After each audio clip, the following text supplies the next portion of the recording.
Hello, everybody. Scott Golden here with the Pro Wrestling Logic YouTube channel. Welcome to those of you who are new. Welcome back to those of you seasoned veterans of what we do around here. With over 2,800 of these almost, we can easily give you something of value.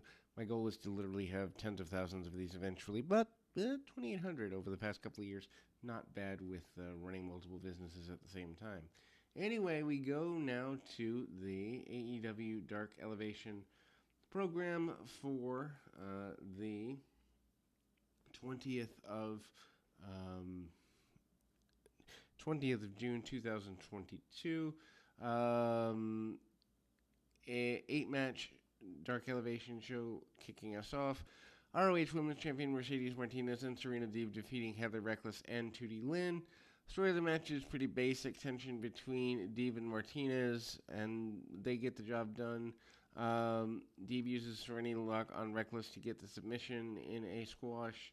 And this is their second win as a team. Andrade with Jose defeating Frankie Kazarian. What a waste of Kazarian, who has 2 decades of experience.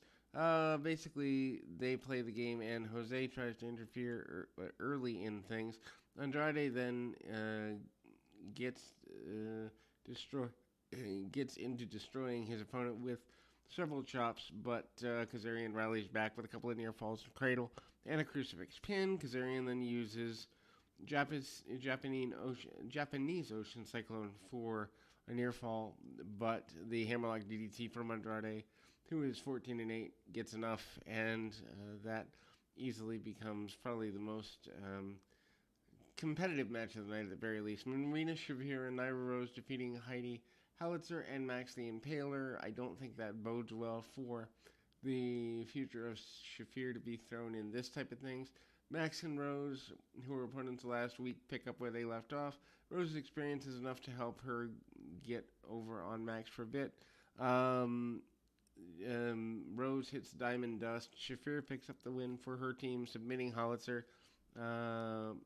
And Max gets speared out of the ring for their trouble. Swerve in Our Glory, Keith Lee and Swerve Strickland defeats Danny Vega and Matt Fitchett. Swerve in Our Glory is still not on the same page. However, Lee uses a Spirit Bomb on Vega to get the win, ignoring the tag attempt from his partner. Anna Jay defeats Rebel. This is Rebel's AEW debut. Jay, however, is 40-12 even with the time off to heal injury, and picks up a quick win with the Queen Slayer to get that win.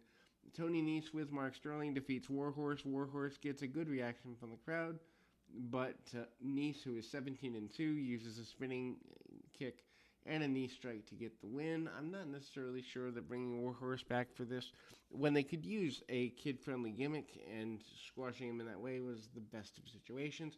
Ruby Soho defeating Miranda Gordy, the daughter of the late Terry Gordy. Before the bell rings, Gordy blindsides Soho, and gets Soho's experience goes back in turning things around pretty quickly. Soho then uses Destruction Unknown to get the win. Then we go to the main event, final match of the show. Matt Sydal defeats QT Marshall. Homecoming for Sydal. He's happy the crowd is always on his side. Factory helps Marshall every chance they get. And then Sydal is 39-32, uses a Rana and a small package to surprise his opponent for the win. Ultimately, not a bad match. Again, Dark continues to be enjoyable in some spots, but unnecessary in others. But that seems to be where they are. We will be back with more right after this.